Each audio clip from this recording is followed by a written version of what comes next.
Good evening. I'm Paul Marin, broker of record from Century 21 Leading Edge, and thanks for joining us for our fourth podcast.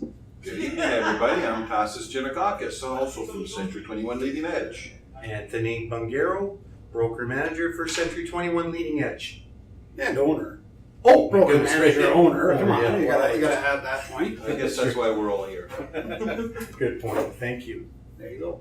So what are we going to start with? I guess we should start with market conditions. No, I think we should start with what are we drinking? Oh, we have to start with what we're drinking. Okay, very good. So did you guys notice anything different about the setup tonight?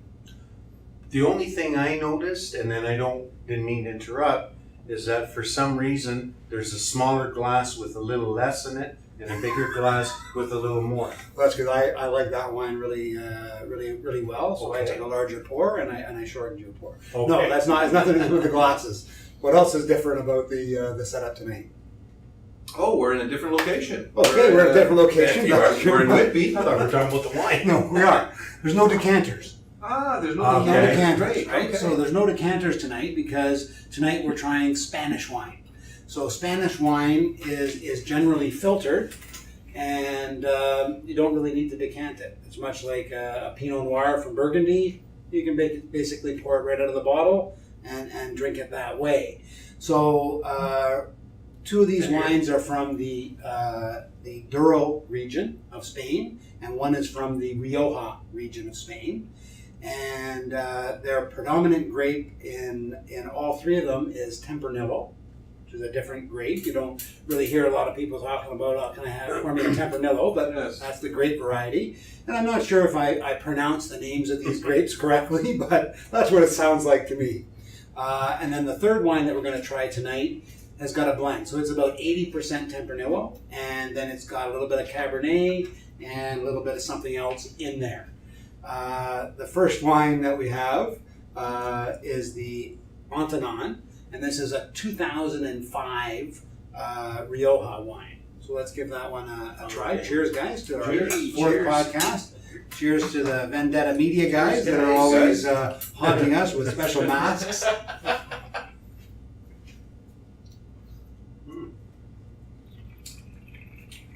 Oh, that's very nice. Smooth. Yeah. Nice bouquet. And you know, it's It is. interesting. I always talk about the Rhone being my favorite region, and probably the region that I have the most wine from is from Spain. And probably the reason for that is that the majority of great Spanish wines you can probably get in the $40 to $50 range, as opposed to the Chateau Neufs are more in the $80 to $120 range. So very well priced is Spanish wine, and also not readily in the stores in years gone by. It's getting to be in there a lot more lately, but I think it's excellent value and just very easy drinking. So you can break this out. You can have this with white meat, right, as opposed to heavier wines that you want to have with your red meats. And that Antanan, I think we had that at last year's tournament, right, at the wine tasting, and we'll probably have that again this year. Excellent. That's fantastic. There you go. So I'll wait and talk about the second one in a little bit. So let's start talking about the real estate market. What's going on in the market, guys? Sure. So, Anybody selling any houses? I think so. I think the general vibe in the office is that things are loosening up and things are moving a little bit more readily in comparison to a couple of months ago. Yeah. The stats show that. So the stats from June are actually positive, and the media is even painting a positive picture of the market. That is. So I believe off the top of my head that prices across the board were up 2%.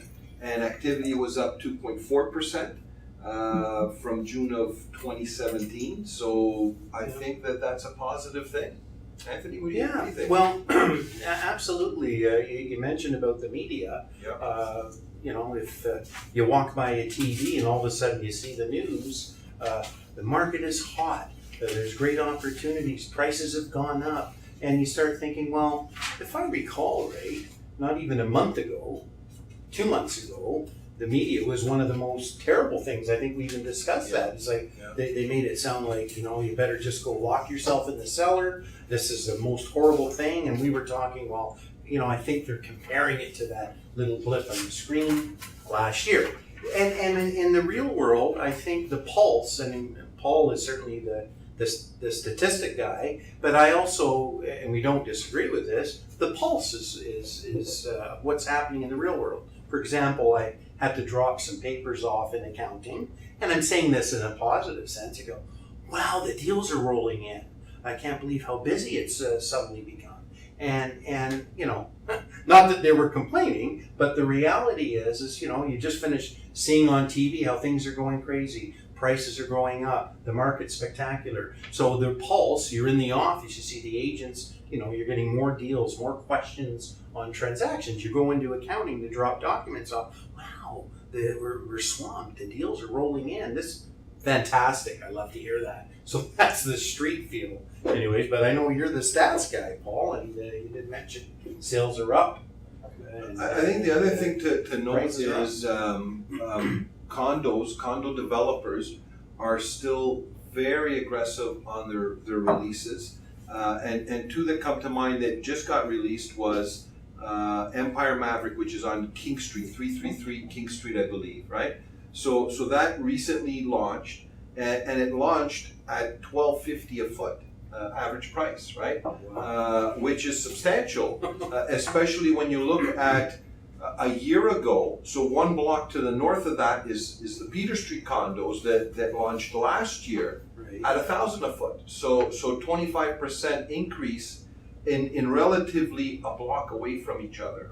And I think that the developers, they put a lot of effort, time,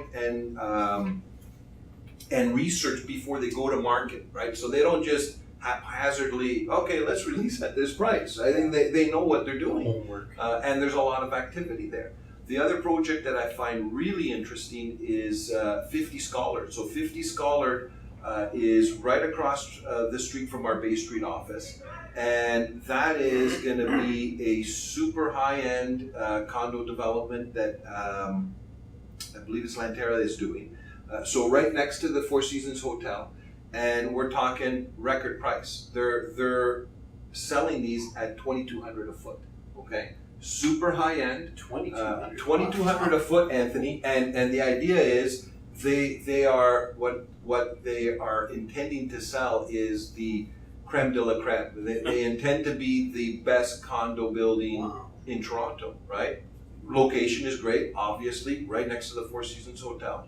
And only 60 residents, right? So their idea there is we're building, 60 mansions in the sky, and who are their buyers? The Rosedale clientele that is going to sell their house, that doesn't want to be in a house anymore, and the international buyer that has a very high expectation level in terms of luxury, location, and all of that. So I think those two projects are a great indicator that the builders are very aggressive in the way they're marketing their properties. Yeah. And I think that, like I said, they don't do that without reason. I think they know what they're doing. But Tassa said, what pulls to my mind, it's also an indicator as to what a great city we live in. Yeah. That these investors see the confidence in Toronto. Yeah. When we say we are blessed to live in one of the best places in the world. So if you look at confidence, or a situation that goes to show you the strength of people wanting to invest in Toronto. Yep, I think that's definitely a big part of it. Yeah. The local people and the international buyer. Yeah. International buyer, right? What I was going to add on the condo front is there's a bunch of articles out this month as well talking about where the most affordable places are in the city. Right? So the idea is that condos are also the most affordable. So you're talking about a few of the high-end stuff, but that's not not all the market. Not all the market. Yeah. And they did talk about, we really are seeing a lot more condo development in the suburbs. Yes. Yeah. And these tend to be, into that more reasonably priced range. Yeah. Tend to be a little bit bigger, Yeah. more designed for families, Yeah. and that's what people are gravitating to. So I'm just going to give you the actual. I know Tass sort of wing those numbers for See if I was off. the May June. So I'll tell you what the actual numbers are. And when we look at May to June 2018, the number of transactions was up 3.17%. So we just had 8,082 homes sold in June 2018, as opposed to 7,834 in May 2018. And the average price went from 805,320 to 807,871. So a 0.32% increase in the average price. What's also interesting is I was looking at the Trebs numbers, and the year over year from now, June 2017 to June 2018, we're actually up 3.3%. In which in price. right? Yeah. Compared to last year. Yeah. So now we're off of comparing last year's stuff to those anomaly months in January, February, March, and April, which were right off the charts in terms of the increase in the value, 108% of list price, and all that kind of stuff. And so now things are comparing quite nicely when you look at June of last year, because that sort of tailed off, and now it's picking up with these 0.2, 0.5% increases on a monthly basis. Over the year, that's 3.3%. So that's good. Also, the number of interesting the number of months of inventory is 2.6, which is unchanged. It's also interesting that average days on market is up a little bit. However, lots of articles this month also on all kinds of multiple offers. Anything is priced properly, it is getting multiple offers, which means there still is way more buyers out there than there is properties available for sale. And if they're priced priced properly, at the market, then they're going to go. But we also have inventory or new listings in June. We're down 16%, the overall number of listings from last year. So we have tailed off in listings, and that's also sometimes caused by more home selling, right? Yeah. So it reduces the amount of inventory. So things are looking very positive. Just to get your comments, guys, on a few of the other sort of releases that have come out. And again, we talked about, the news media, when we look month to month, it's like, what market are we in? They change because they want to grab the headline. So now there's a lot of talk about stability, about things getting back to normal, right? Whatever normal is. But there's also a few articles out this month on affordability, right? And what we know is that when prices remain the same and interest rates go up, affordability goes down. So that is going to have a factor. We look at RBC is predicting probably 4 to 5 rate increases over the next year and a half. CIBC is predicting 2. Yeah. So I really like CIBC. Not to favor anybody, but I think that's more realistic with what's going on in the market. There was also a lot of articles out this month on high-end stuff, where they were showing some stuff in Cabbagetown, and there's really only 4 sales in Cabbagetown. So maybe that higher-end stuff is a little bit stagnant, but also they haven't adjusted to the price changes as well, right? So that makes it a little bit tough. Some of the other headlines. So I'll give you the article from one of those radio stations I watch. It's just the headlines, right? Gotcha. So we had some lightning storm tonight, so I was printing out some of these articles. The lightning storm hit, and it knocked out my internet. So I've just got the headlines for you, but I have looked at a few of these articles. Interest rate hikes eroding affordability. Toronto home sales rebound, and again, when you look at headlines, so home sales rebound jumping 18% in June versus May. That's a headline. I'm not sure. Don't have that article, so I'm not sure what that means. But this is what freaks people out, right? Is that they always want to dramatize things. Toronto home sales jumped most since 2004 as buyers return to market, right? So I really don't think that the buyers ever left the market. I think that the prices were out of whack, and now they've come back to reality, right?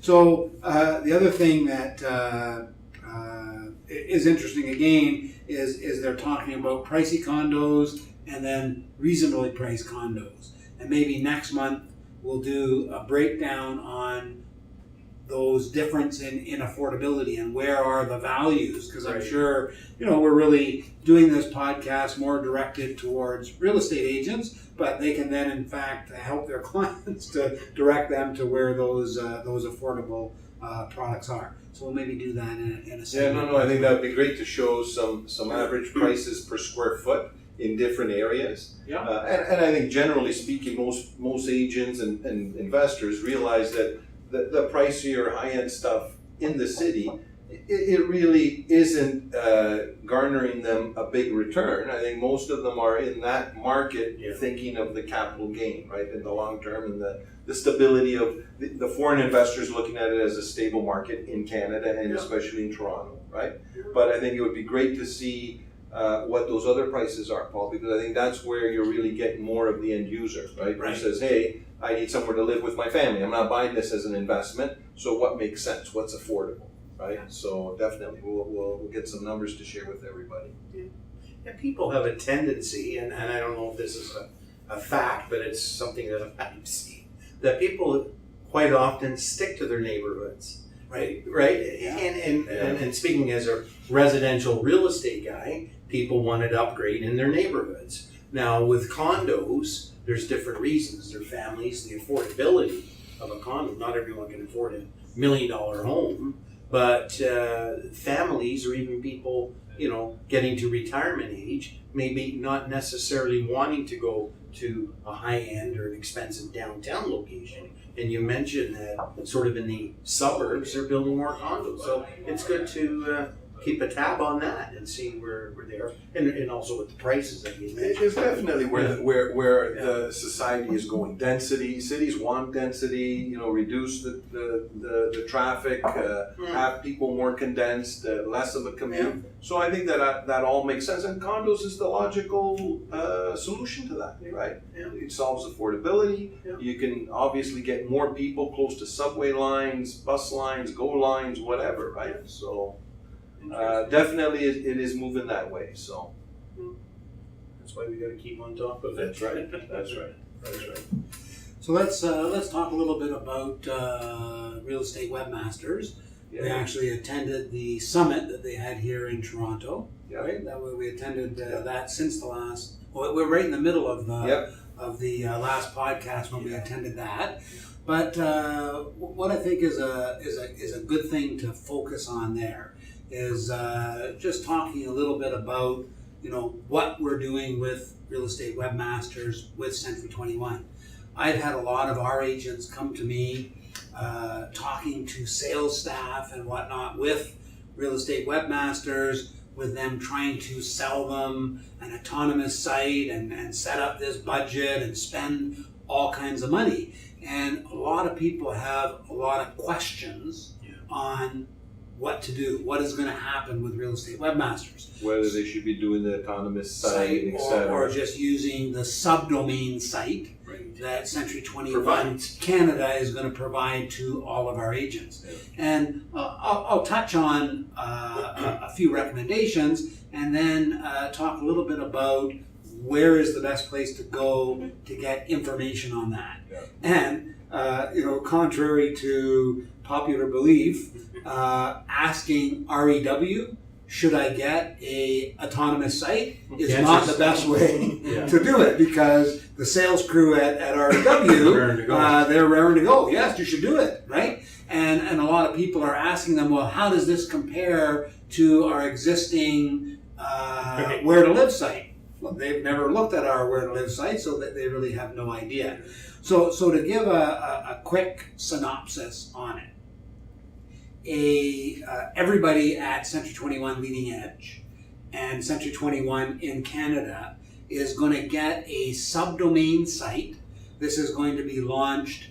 We were hoping it was going to be launched for September, when we have the Canadian conference in Winnipeg, which we should also talk a little bit about in a bit as well. And I think that they've pushed that off. So they're now talking about that release being fourth quarter, right? So that gives them till December, right? I guess you can say fourth quarter. So the optimists think that means October, but really it could mean December, right? For the fourth quarter. So with the subdomain site, what everybody is going to get, they are going to get a extremely advanced upgrade from what we have right now with Where to Live. We have, I guess it's called their Vision 3, or I'm not sure if that's the correct name, but their latest version of the Real Estate Webmasters site. The searching is optimized for all kinds of portable, iPhones, computer, iPads, whatever. right? Optimized for all those devices. And the agents are all going to get a website which is far superior to the website that they have now with Where to Live. And it really boils down to probably 90% of the agents in Canada, that's all they need, right? So to have a great website, have a great CRM, have your clients be able to look at your online presence, that's all that you're going to need. And for about 10% of the people that are in the market, and maybe that'll be a little higher at Leading Edge, not to brag about Leading Edge, but maybe it'll be a little higher at Leading Edge, is they would be getting a autonomous site. And what that means is that they're going to have their own URL. So it's not going to be a subdomain of century21.ca. And these are the people that are going to do a bunch of marketing. They're going to maybe do pay-per-click campaigns. They're going to try to do some optimization of their site. And these are all things that you should do with that autonomous site, because it doesn't make sense to do it with a subdomain site, because you're basically promoting century21.ca and helping everybody. It's all good to do, but it really doesn't make a lot of sense. And really, I have sort of pulled the reins back on a number of people that are looking to do this because they're eager to get started. But really, you need to, assess the situation and see what it is that you want to accomplish. So the best place to get information on that is a closed Facebook group called C21 REW. Okay, and you need to request to join it. So search it as a group on Facebook. And why this is a good group to go to is that we've got Century 21 staff and REW staff answering the questions. So it's not the sales guy from REW answering the question. Could be anybody. It is the corporate guys that are aware of what is being offered. So strongly recommend, and we'll probably put a little something down there, how to get to that group. But that's the group to go to. And in that closed group, you can answer questions. The other neat thing about a closed group, and I've not been a big fan of them, but as you start to join them, you realize that there's 186 people that all have the same question. So when somebody asks it, it gets answered, and then boom, we have the information. And sometimes things that you didn't think of are asked, and that clears that up. So go in there. You can ask any question that you want. You can get Leading Edge involved in that as well. Yeah. And the other thing to know is that as this rolls out, we will be having a lot of training, built around the REW site and the autonomous sites, and what we should be doing from a Leading Edge agent standpoint. And there's already all kinds of great videos that Century 21 Canada staff are doing, which is starting to talk about this 121 or the concierge program. Yep. And I don't know if you guys have attended any of those classes, but all kinds of learning opportunities on that.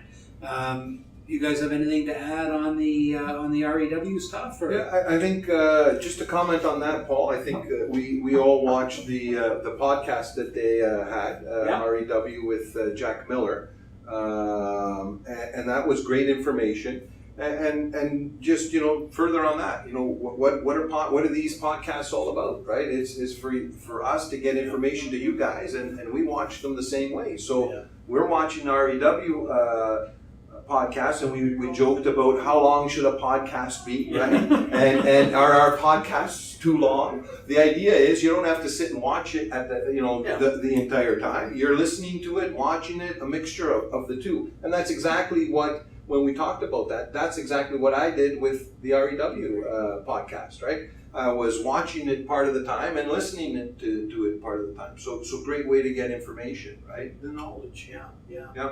And from what I could see on the grassroots, in our training, we talk about, you're, quote, not in the real estate business, you're in the lead generation business. So my thoughts are, or in the pulse, is that when we have these new websites, what Century 21 provides, and as you said, hopefully there's more than 10% wanting to do an autonomous site and pay for click and getting more leads. But the agents want to get better leads, more leads rather. Mm-hmm. And my guess is that's what it's all about. And this is what I've learned from REW. So in terms of the autonomous sites, you say? Yeah, but I'm also thinking of even the provided site sounds like a huge improvement to what we have. It is for sure a huge improvement, right. And the for getting leads and the real key thing on the new site is the search functionality of the new site. The other thing that is coming with REW as well, and this is something that I've talked about with a few agents, is an app. Right, so REW also is promoting an app, and we will maybe talk about that also in future podcasts as well. We saw a little bit of a demo with the app where they were actually you're signed into the app, and we're here in our beautiful Whitby office, and I can take this app and I can hold it up like this. And it'll look out in front of me, and it'll tell me everything that is available for sale close by, and I can click on it. So the technology is wild, and we will get more information on that as we learn and understand it better. And a lot of real estate brokerages have toyed with apps. A lot of people say it's not the right way to go, but if it is a great app, then it may be the way to go. So that's something that we're analyzing and looking at whether or not we should, get involved in that and provide that, right? Just look into that. Yeah, I think that's a great tool. I think for a home buyer or a layman to just be sitting there and think, okay, I just drove into this neighborhood for the first time. I'm in Whitby. If I could just look at that and see everything that's around me, that's pretty cool. Right? I think people would enjoy that. I think, Century 21, the support has been absolutely amazing. And just on a small note, when we got the email to watch the podcast and REW and all that, I recall, and then maybe it was on another email, but I'm pretty sure it was on that email, that first name dot last name at C21, how the alias short from that head office, or if that's right, shortened it. And some people thought, first name dot last name at Century 21, it's a bit long. So now as we speak, we all got first name dot last name at C21.ca. So in terms of moving forward, when we made the announcement, and I'm sure you did at the office meeting, they said, this is great, because it was kind of long. But I said, just as we're speaking, everybody's got it.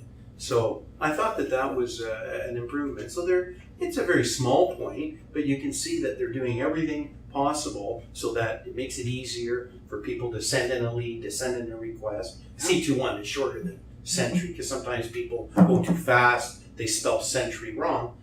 Anyways, that's my thoughts. I thought it was great. Very good. Yeah. So let's talk a little bit about Winnipeg and what's happening in Winnipeg. What do you guys make of it? Are you planning on going? I think I've gone to The 1-2-1, you them. mean? Yeah. Canadian. Canadian. I know they call it 1-2-1, but And I think they're rebranding it a little bit along with the rebranding of Century 21. But I think also that from everything that I've read and looked at, really they're promoting this as a learning experience. Not so much. Most conferences there's a lot of rah and stuff like that, which is all great. But I think with everything that Century 21 has happening, all the changes, all the updates, all the upgrades, the REW, together with the rebranding, I think they're taking the opportunity to say, this convention or conference is what they refer to it as, is really a learning experience. So you're going to come there. I think the way they've set it up, Paul, is great because you can literally fly in on Friday morning. There's stuff Friday, there's stuff Saturday, and the morning of Sunday, and then Sunday afternoon you can be on a flight back home. So you don't have to be gone for a long period of time. You can literally go Friday to Sunday and be back in the office on Monday. Yeah. And I'm sure there's going to be a lot of great information there. And the breakout sessions are specific to brokers, salespeople, and admin people as well. Mm-hmm. So for those of you that have admin people, assistants, anything like that, and you want them to learn all of the systems, this is, I think, a great place to do that, right? Yeah, and I think, have you guys ever been to Winnipeg? I have for convention. Okay. It's not the greatest city. No. So not to. That's why I said you can get in and out Friday to Sunday. If Gary Bachman from Winnipeg is watching, I hope he doesn't take offense to this. But once you've been to Winnipeg once, that's good, right? So at least it's not in February in Winnipeg. Yes. So I really think that they have dubbed this a technology and a learning conference because Winnipeg is not not Halifax, it's not Vancouver, it's not the city that draws people for the party. Yes. However, they were very, very clear in all their videos. All the party stuff is still happening. Yes. Right? So if you like to party, you can do that as well. And it's a great networking I don't, of course. Right? Now, what's interesting with that, so I know that you guys have been going to convention for the last, how long? 5 or 8 years? Yeah. 5 or 8 years. Yeah. So it's been 5 or 8 years since I went. But when I went, I would always get anywhere from 4 to 8 leads a year from making a fool of myself at convention. That way you get remembered.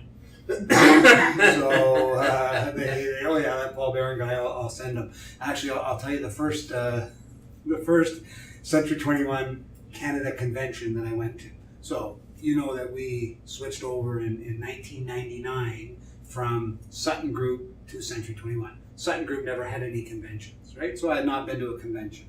So first convention was in Halifax, right? So we were already as a 100-person office in the top 10 offices or the top 10 companies or top 5 companies already in the Century 21 system in our first year. Of course, I really didn't pay attention to the attire for convention, right? So I go to this awards banquet at the convention the first year. I have on white khakis. Right? Everybody has a 3-piece suit, ties, dressed to the nines, ribbons, done up over the top. Now, the interesting thing is, this wasn't my plan, but everybody remembered the fool in the khakis, right? Because he was the only guy that was dressed like that. So I got remembered, which was great for referrals. But I think that this year, great year to go and do the learning.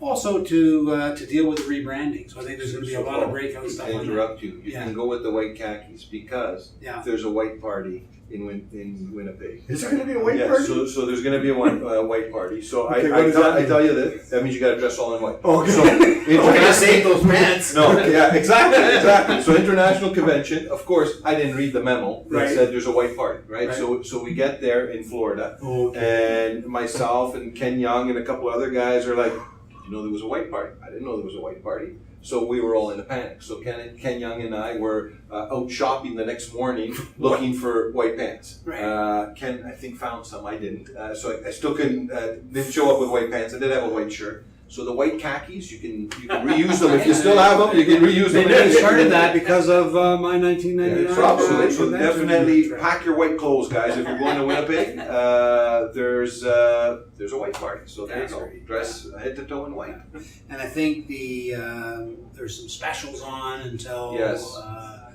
July 21st or something like that. 23rd, yeah. And you save, I think, $121, and it's relatively inexpensive, especially compared to other conferences.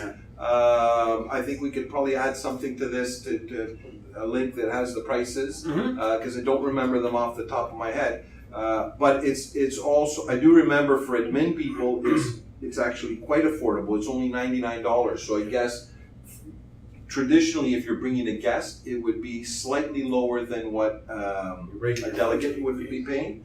But for $99 for an admin person is actually very cheap or very inexpensive. So, Okay, very good, very good. so yeah, get out to Winnipeg, guys. Yeah, we should And look bring for your that. white outfits. We should look for that. Okay, so I'm going to introduce the next wine. That's perfect. Okay. Finish the first one. You finished the first one. Okay, so the next wine, and just to show you guys, is a also 100% Tempranillo. The first one was a 2005. This one is a 2011, so a little bit younger. It's also from the Ribera del Duero region. So this one first one is Rioja, and this one is Spain. Yeah, they're both Spain. It's both Spain, right? When I first read Douro, that sounds like Portugal, but it's spelled differently, right? So this one is same grape, but give a taste, and to me it tastes completely different. And are you guys finished that? I should bring 2 glasses for you guys as well. Come on in for a pour. We're not that fussy. Come on in for a pour. Thank you, sir. That arm. Salute. Cheers. It's okay. Gentlemen? Take your time. Take your time. Take your time. Wine is not meant to be chugged, right? Which one was your favorite again? Was it this one or the last one? No. So all 3 of these are my favorite. So this Valdez, Okay. right? I actually have 5 different years of this wine in my cellar. Oh, okay. Okay, and so I've got I've got the 09, the 11, the 14, the 15.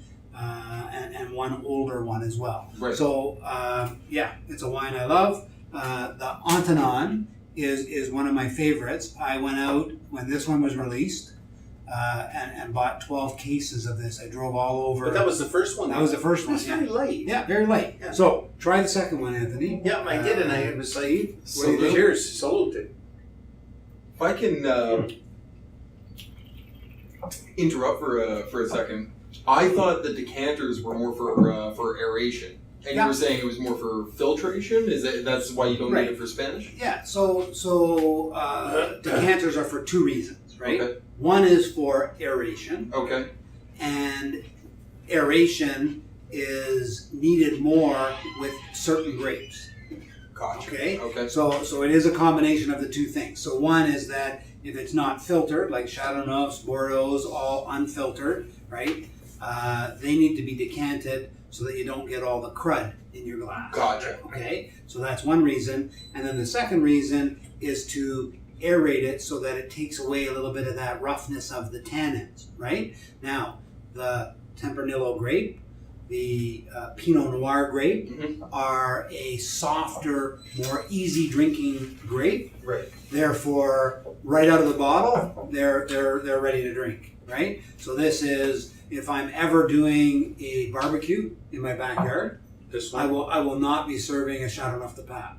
I will be serving a Rioja, Tempranillo, or maybe go with an Argentinian Malbec. so that I don't have to worry about that. Yeah. So there is two reasons. Easy to serve. Yeah, Pour it. easy to serve.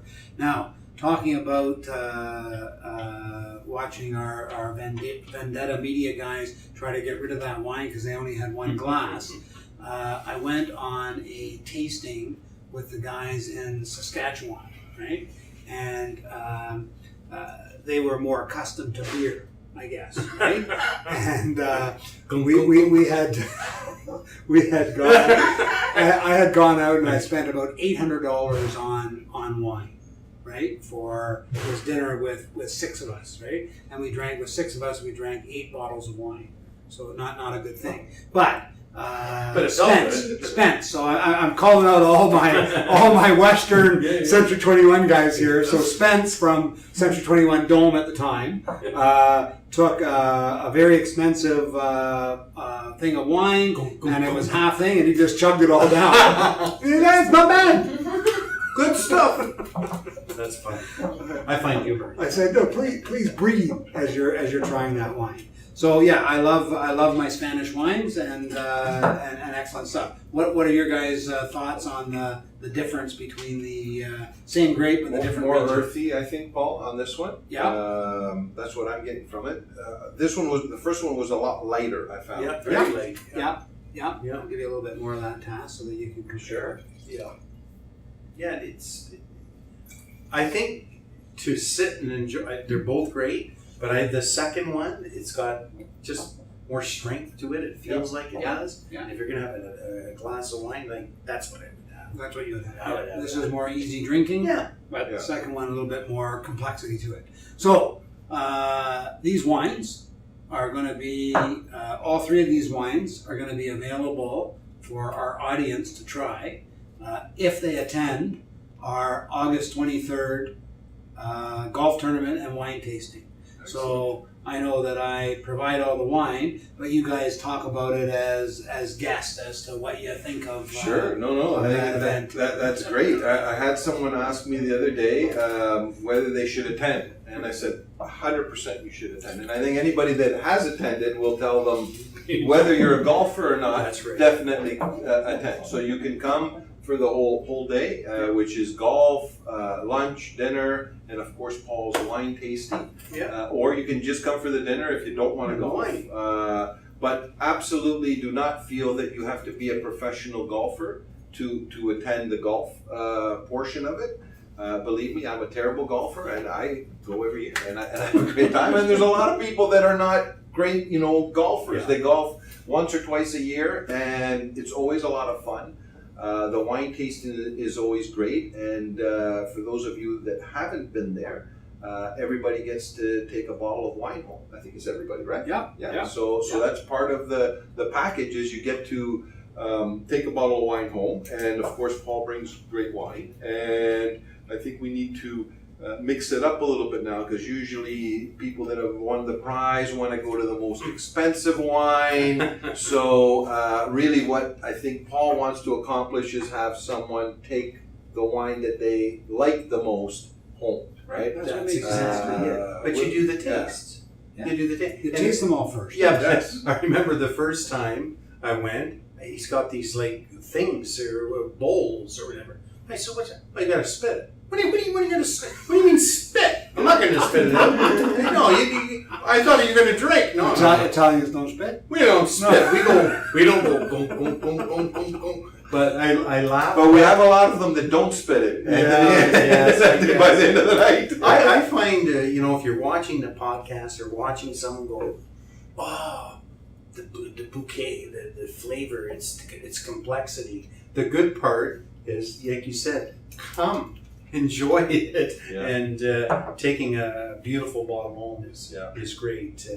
I know the first couple times I golfed, and the good thing I like, and I'm not a golfer, as you know, but the first couple times I had some beginner's luck. I did a while, but then the second time it was a lot of fun. But I think the golf course, good thing they didn't find me, because I did more dab hits than it swung in the grass and the ball. But it was fun that it was what they call favorite ball. Yeah. So best ball. Yeah. Best ball, and I think it was what's her name, for goodness sakes. Rob Vivian's daughter. Okay. And Carissa. man, Carissa, she just went, and it's good. We're on the green. But anyways, She was I'm going. I may not play, but only because of the davits and all that. But the reality is, It's a divot. it's not a davit. Divot. Yes. What's my English accent? You bring Must David, be a David good off word. cigars to smoke, but those are divots. I apologize. Right. It's a divot. Yes, I did it. Now, Potato. I also remember, Anthony, one year that you didn't golf, and everybody asked you how you shot. You said, "Oh, I had a great round." So it was just past par. You're just there for the wine. Now, Yeah. I will also say that we also, it is a paid event, so you do pay to come.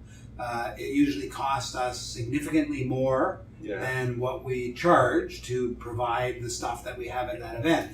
But what we also have done the last couple of years, and what we've already started to get organized this year, is wine sponsors. And what that allows us to do is it allows us to have some really high-end, high-priced wines at the event. So I think that we've got 3 sort of levels of sponsors, and we've already had 3 people sign up at the highest level. So as Tass always points out, we always start from the left side of the tasting with the white wine and the Chardonnays and the German Rieslings, and then we'll have the Pinot Noirs, and the intensity will go up as you move to the right. And a lot of people that go to this tasting, I have to sort of stand guard because they just bypass everything and go to the last 3 wines on the right because they know that those are They go by price. the highest price. But that doesn't necessarily mean they're the wines that you're going to like the best, right? And sometimes they're confused because they think that the wine furthest on the right is the highest price, and it is absolutely not the price that determines the position of the wine. It is the the type of grape and the amount of tannins in it. So you will see most likely a Cabernet on the far right side, but the Chateau Neuf that may be second or third from the end may be the most expensive wine that's there, but it just is the Shiraz or the Syrah with the Chateau Neuf is not as tannic. So that's sort of the order that we would. I think a lot of people, Paul, have actually discovered great wines from the event. Paul Hatzisamis, the Riesling. I think he even asked to buy some from you, right? So he just loved it, right? And he's like, man, I've never had this wine before. Where can I get it? And that's probably, I don't know what the price was, but I'm sure it wasn't the most expensive wine there. But he picked the wine that he liked the taste of the most, and I usually do as well, right? I like the Baron, right? So that's something you usually have, and I think that's just a great wine, and I always enjoy that. So just on that one, that one is done. It's done. So I had I took it 2000. I had more Baron. 2001 Baron Delay. So spelt the same as my name. I have no ownership in the winery. I wish I did, but I don't. And that was also from the Rioja region. There you So go. that was a 2001, and I had bought so much of that we had that a number of years. We actually had that at one of our year-end parties. So we had that for the whole group, right? So that one will not be there this year, but we have these 3 will. These 3 you will be able to try. And it's August 23rd, everybody. August 23rd. So get yourselves registered. I'm sure you've all gotten the emails, and if you haven't, just email Dawn and she'll forward it to you. Pick what you're going to eat, and if you're bringing a guest, and come out. It's really, really a fantastic time, right? And I'm sure we'll have great wine, and it's actually, although it's a paid event, it's a bargain, right? You get the cost of golfing at Cedar Brae, which is a private course that you can't golf at anyways, and your dinner and your lunch, and never mind the wine you're going to drink. You're going to bring a bottle of wine home, right? So I think that's a fantastic thanks for you bargain and a fair and arrange a ride home, which is I think what I'm. Yes, very important to arrange a ride home, and at Cedar Brae. They have anybody that needs a ride. We'll look after them with an Uber. And get them home safely. I think my wife's coming for dinner this year just to drive me home. There you go. and to have dinner. And have dinner. Careful. Words with one That's stone. task. This is being recorded. Yes. So careful. Watch what you say. Yes. Now, what I also would like to talk about is we had a company in the marketplace that was a lead gen type company that was in Toronto that recently went bankrupt, and I'd like to hear your guys' thoughts on that. Well, on a positive, I don't want to make it negative into a positive, but we did hire some agents from this company, and very good agents for that matter. But I think stepping that aside, it goes to show you that we're more of a traditional type brokerage, hands-on and all that. Some people stepped out of the box and went to this, tech company, and it's amazing how you can get leads and what have you. And we spent a little bit of time talking about our new real web.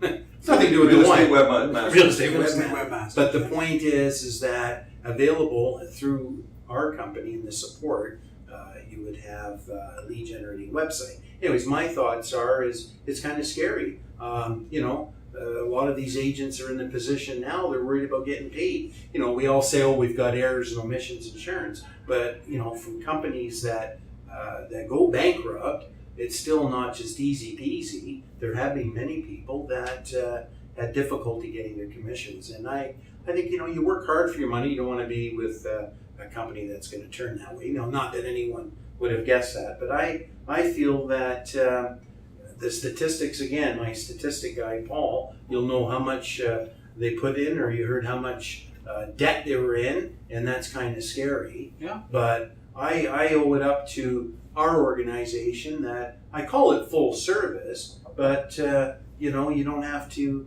have that kind of worry. I think also, Anthony, to add to that, I think that what we've seen recently, and this being one of the companies, is companies that I would consider tech companies more so than real estate or sales companies, right? So I think that sometimes they have a grasp of how to generate some leads, right? And I think with this particular company, that's what they were doing a good job of in the beginning. And that eventually stopped working as well for them, I think, anyways. I don't know their financials. But I think it's one thing to be able to generate leads, and it's another thing to be able to actually work and sell those people properties. And to quote or to comment a little bit on one of the agents that we actually hired from there was already doing some of our training prior to that incident happening, and was going on and on with you, Paul, saying that, oh my God, this is like the best training I've ever seen, right? Which is nice. So here you are, like, Great it's one thing, testimonial. yeah, exactly, because at the end of the day, the leads is just one portion of the equation, right? So you need to be able to eventually you're going to meet people. So technology companies are great online, but eventually you got to get belly to belly with people. Yeah. And I think that what we do is full service, meaning the leads. We're going to help you with the leads, but we're also going to help you to know what to do with the leads with all of the training. Right. So I think that was part of the Missing link with that. the missing link with that, right? And with a lot of companies in that kind of scenario. Yeah. Right. I think that's true for sure. But the other thing that happens is that this particular company started, I guess, 7 years ago. Yeah. And they actually pulled the plug. I think there was articles on the news. I think there were $4.7 million in debt. And what agents don't realize is that it costs a huge amount of money to generate online leads. Yeah. Okay? And what happens is that if you have a company that can generate online leads, agents tend to flock to a company like that because they think that is the answer, right? And what I look at is that most agents, when they start out in the business, they're probably closing or have a batting average of 2 out of 10. So they go on 10 appointments, they're going to get 2 transactions. And the reality is that if you're batting 200 and you are working with online leads, it doesn't work. You need to be batting at 800. Now, there is nobody that bats at 800 unless you're at leading edge. And then you can bat at 800. So the idea is that we need to train the agents to be able to bat or to be able to be successful 8 out of 10 appointments. And if you can be successful at that ratio, then it makes sense to generate leads. And so many times people want to blame other things. So, I don't have the leads, that's why I'm not successful. Right? And the reality is, in a lot of cases, it's because you're no good. Right? I mean, and that's a harsh way to say it, but that's the truth, is that you're really not that good. And if you get better, then you can have success. We just finished our 10-week Richard Robbins training program where I'm facilitating that. And one sort of example that I like to use that I forgot to use, I remembered after class, so I'll mention it here for anybody that's watching, is that we spend so much time in this industry getting to an appointment. And then most agents are from the Wild West and they're shooting from the hip, right? They're gunslingers shooting from the hip, making stuff up as they go along. And here's the story that I like to tell. So we're sitting in California on the boardwalk, and the movie producer comes up, and probably with you, Anthony, where he looked at Tess, and then he looked at okay, man, you have the perfect face for this movie that we're about to do. And in this movie, your role is a real estate agent. And this movie is going to pay you $300,000. This is your fee for being in this movie. And what we need you to do is we need you to take this 30-page script, which is your listing presentation, and we need you to memorize that, and we need you to present it like no other. For $300,000, I'll have it done. Right. And if you look at it that way, that is what a dynamite listing or buyer presentation is worth. It's worth hundreds of thousands, if not millions of dollars, and most people are still shooting from the hip. Gotcha. Right? And if you were offered that opportunity in California, what would you be doing? You'd be practice, drilling, rehearse in front of the mirror, in front of the wife, in front of the dog. Yeah. You'd be have it down pat. Right? That's a very good analogy. You'd be working on the inflection of your voice. You'd be working on the tonality, right? All of these things, because you're going to get paid for this, and that's what we need to do. And if we take it to that level, then we can operate at that 8 out of 10. And on that note, we just finished probably our 15th running of our 18-week buyer training program, okay? And we just sort of revamped that program for the 5th time because we need to continuously, improve things. And when the agents are finished this program, they come in and I actually videotape their buyer presentations. So they've gone through 18 weeks, so not every day, but once a week for 18 weeks. So 18 classes to work on their buyer presentation. And this last time that we ran it, we switched to a video format for the lessons, and then we spent time in the class on practice, drill, and rehearse. We did that down in California and worked on the script. And I just filmed 18 buyer presentations, and of the over 120 that I've seen. And normally, when I see these buyer presentations, only half of them pass. And by pass, it means they qualify for company-generated leads.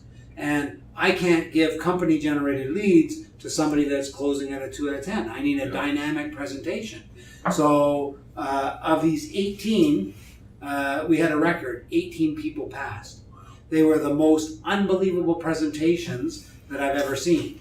And I think that we may even show a clip if I can get permission of one of the agents that was, brand new in the business, and just an amazing presentation. We'll just take a look at some of the few steps to start. So first we'll determine your wants and needs. And then we'll talk about your options when selecting a real estate agent. So going through the listing agent versus a buyer's agent. We'll talk about getting you pre-approved for a mortgage, how we can get you access to the most up-to-date information as one of our clients, market education, so what it is and why it's so important, and then when you find the home that you love, talk about making an offer. So we'll go through these and the rest of the steps in more detail as we go through the presentation. Okay, great. So they have it down cold. And that doesn't get you everything, but when you increase your odds, you are going to be in a much better place. And yeah, I'm just very, very excited about that program, and that's the program for that guy from that company that went bankrupt. He had joined that, and he was in that program. He also did his buyer presentation and did an amazing job as well. Excellent. Right? Now he's been in the business longer, so that's not the one that I'd like to show you, but if I can get the permission of that agent, we'll show a little clip of that in this presentation. And I've always been a believer in spaced training, right? So the idea of a 3-day event or a 2-day event is good, but you need to have space training, and we're sort of going to that next level to spaced script training and doing that for 18 weeks, and what comes out of it is dynamic presentation. So I'm very excited. And the practice, Paul, is so pivotal, right? Everybody, I think, looks at, that looks easy, right? Yeah. And I think that anybody that does something well makes it look easy. Whether you're a TV host, a basketball player, whatever it is, you say, "Oh yeah, that doesn't look so hard." It flows. When Steph Curry is shooting free throws, right? Well, he practices, and he probably takes, and I think I actually read this somewhere, like 2,000 practice shots a day, right? So sure, it looks easy, and he's fantastic at it because he's done it so many times. We So- only have them do their script 1,800 times. Exactly, So it's not exactly. quite as bad as So imagine though, Paul, right? You have your not even a script, but you have your presentation. Yeah. If you've never practiced it in front of anybody, Yeah. or so you're reading it for the first time, or you just show up without a presentation, how good are you going to be at it, right? So I think that the practice in anything that you do is so pivotal, right? So and I think that that's what we've adjusted a little bit with the training, right? Is doing more of that hands-on, actual live practice of what you're going to do, and obviously it's done wonders because they all passed, right? Yeah. So there you go. I was truly amazed and was amazed at the results. So we're going to adjust some of our other programs where we maybe get into more of that as well, right? Actually, Rob has a 3-day or a space training, script training program as well, which is a separate program that he runs. And I think that what I'm going to try to convince him of is to maybe extend the length of our monthly training with Rob and add that script training onto it, because I think that it's important. Yeah. And it's interesting also that so many agents, right, say, "Oh, I just like to, say what I say. I don't like to sound scripted or sound rote," right? So I say to these agents, "Okay, let's role play. And let's say that you're knocking on my door, you're telling me about a property you just sold. Okay, go. Right. Go ahead, Anthony." Okay. Knocking on your door. Yeah. Hi, Anthony Bungaro, Century 21. I thought you might be interested to know that your neighbor, we sold their property just recently, and through that marketing, we had all kinds of people looking in this area. Wow. Okay, now here's the question I have for you. Great job. Now, what are you going to say on the next door?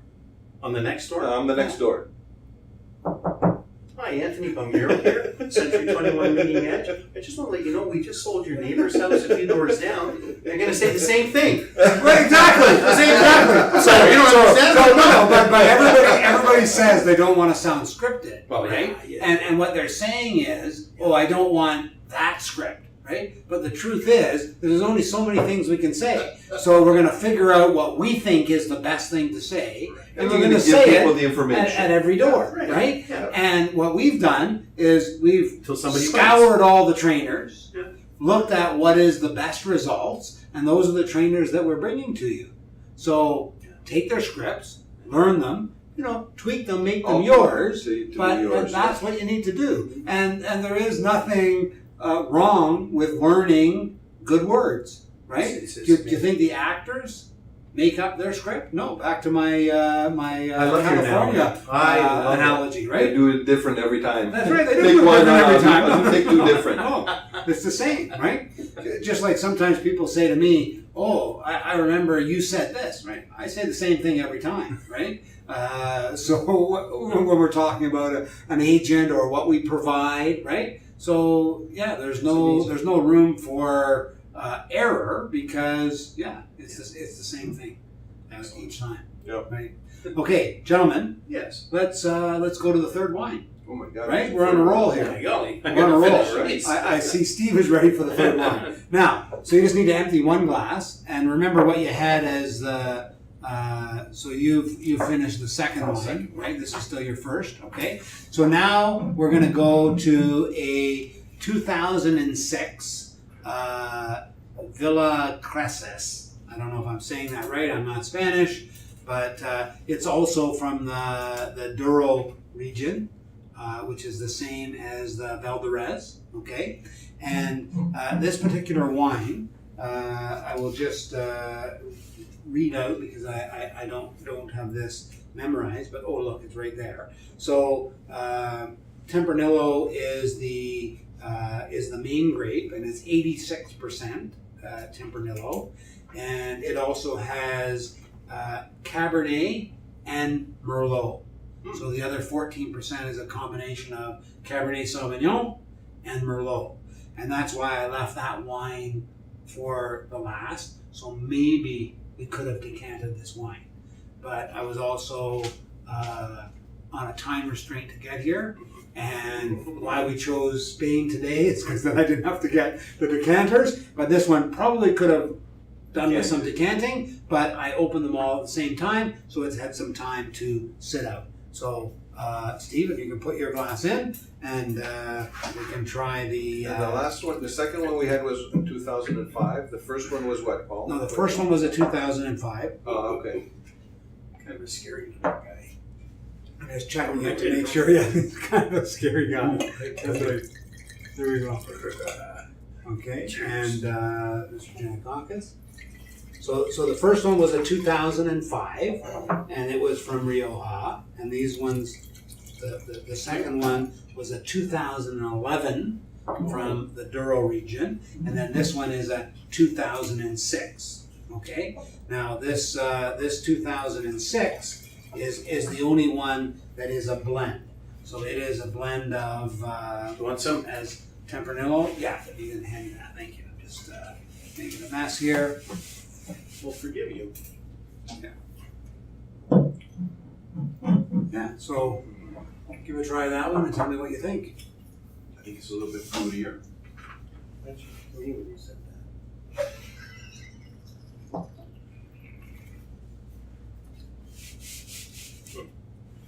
What do you think? Now, I see when I taste that I probably should have brought one decanter, right? Do you guys see that that's a little bit more tannic, the Cabernet in there? Yeah. So you can feel a little bit of that more smacking tannins.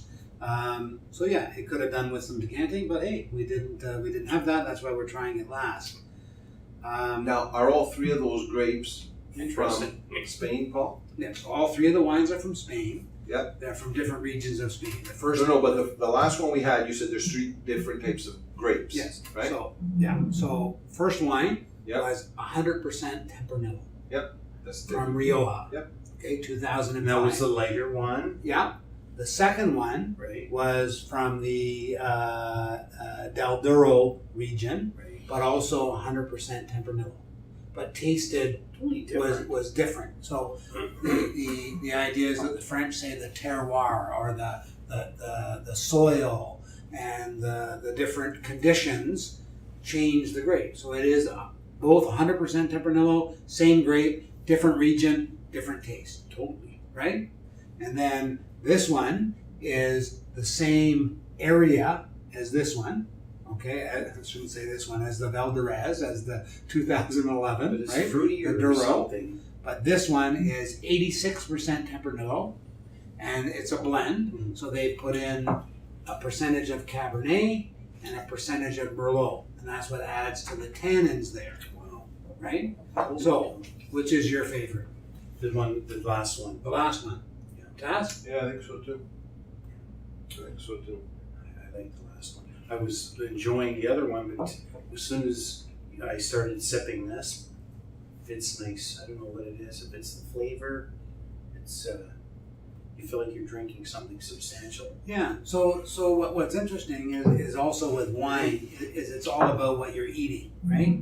So on the just sipping, as we're doing here, right? The first one, which was sort of lighter, Rioja is a little bit lighter, Easy more drinking. easy drinking, Yeah, right? yeah, for sure. These ones, I'd like to have a burger with it, Yeah. right? And especially the last one, it's calling out for a burger. Maybe we'll Yeah, do a meat. burger run after, right? Because it's calling for a burger, Yeah. right? Yeah, no, I agree with you. Yeah, so a lot of times wine is what food you're matching it with, Yeah. right? Yeah. That's a big part of it, right? Excellent. Yeah, no, but all three of them, I think we're good. Yeah, and all three of them are going to be on the tasting table at the August 23rd golf tournament and wine tasting. So I Smell it. Yeah, I Doesn't work that way. expect that we usually have about 60 golfers and then another extra 20 people at the dinner, but I expect those numbers maybe to be higher Good. this year. Yeah, let's So- hope so. Would you like to try the second wine? Yes. Yes. Third one. Well, no, he hasn't tried the second one. Oh, he's still on the side. Yeah, he's a little bit slow. Working the cameras, right? Yeah. So, Maybe that's a good thing. So I think when we talk about the local company that struggled and went bankrupt, another factor that contributed to that is that there's way more competition. Yeah. So there was 7 years ago they were sort of one of the first to work on lead gen, had a smaller number of agents, and things were working. Their technology was really great at that time. And the challenge with technology is it's only really great for this window. And then you got to keep improving it. That's why it continues to cost money.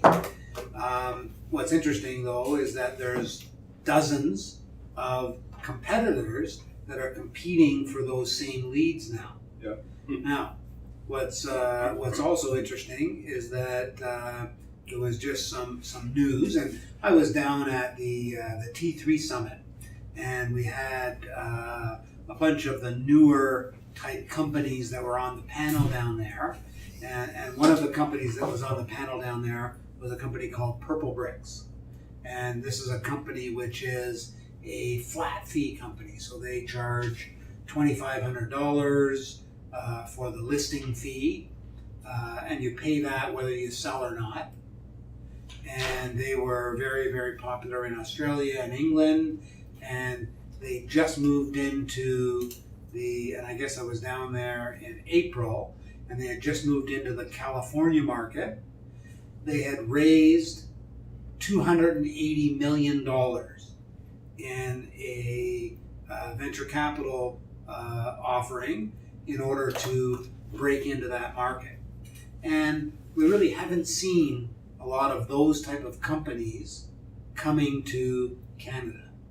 But With that kind of backing.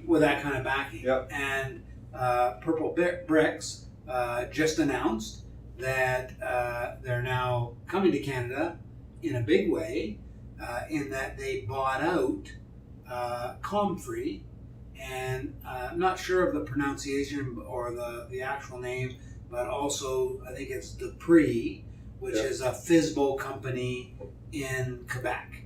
And Quebec is a very different marketplace in that they have, according to Dupree, they have about 20% of the sellers that sell with the for sale by owner, and really in Ontario, it only represents about 2% of the market, right?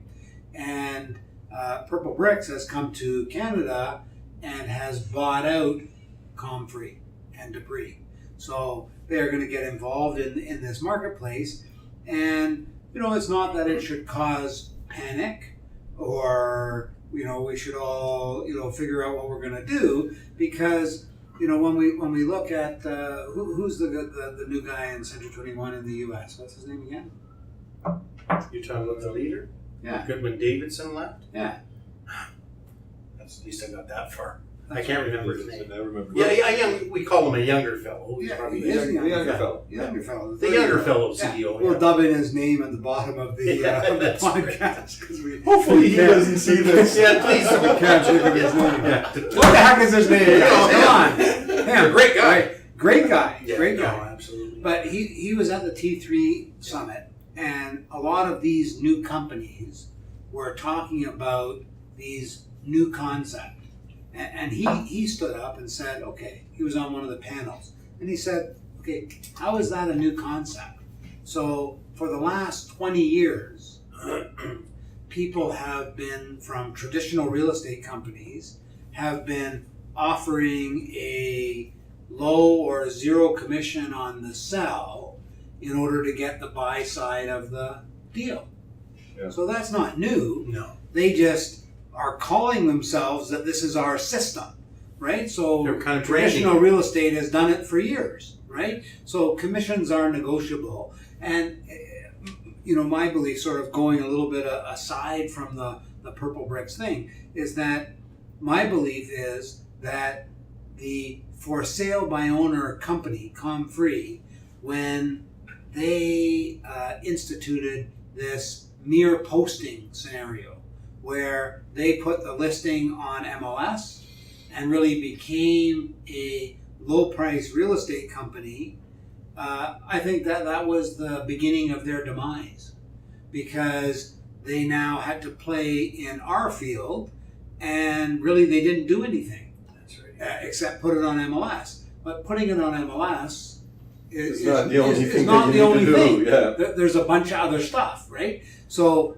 my belief is if 97% of the market share is owned by traditional real estate and real estate industry, Yeah. then that's probably the best way. Yeah. Because if that was the best way, then they wouldn't have 2 or 3% of the market share. That's right. They'd have more, right? Now, the reason that this is different is that a lot of times people talk about these new concepts, like this company that went bankrupt. And we could say it, Redpin, it was the company that went bankrupt. And we can say, well, they won't survive because Redpin didn't survive. But the truth is that the challenge is that when they have this huge amount of financial backing, that even if the concept doesn't work, it'll cause a lot of irritation and challenges for us while they're trying to make it work. Yeah. And I don't know whether it'll work or not, right? Because what works in Australia or what works in England may not work in California, may not work in the Canadian marketplace. But if they have enough money, they'll be around for a lot longer, so it'll cause a bigger Aggravation. disruption. Big The aggregate. client's going to say, "Hey, I saw this. Can you offer that?" Yeah, Right? Yeah. For $2,500. Yeah, and what we talked about in our last Richard Robbins class is that really what this really makes you want to think about is how to differentiate yourself. How is it that you're going to be different? How is it you're going to really sell your value proposition and what it is that you do for the sellers? And as long as you can continue to do that, you will be the main player, Yeah. or you will be a player in the industry, right? So on that note, I think that we should sign off for tonight. Yep. I know that we had, I did come back from my Alabama trip, looking at this team company down in Alabama that's doing some amazing things. but we'll talk about that on our next podcast. Excellent. So let's sign off. I'm Paul Barron, broker of record from Century 21 Leading Edge. I look forward to cheersing you all on August 23rd at the golf tournament or wine tasting. And let's sign off. Excellent. I'm Pastor Giannakakis. Thanks for joining us, guys. Anthony Bungiro, it's always been a pleasure. And thanks to Vendetta Hey Media guys, for cheers. their Cheers. guide. The guy An empty behind glass the- again. Okay. Behind the scenes. Terrible hosts. Cheers, Cheers, everyone. guys. Cheers, everyone.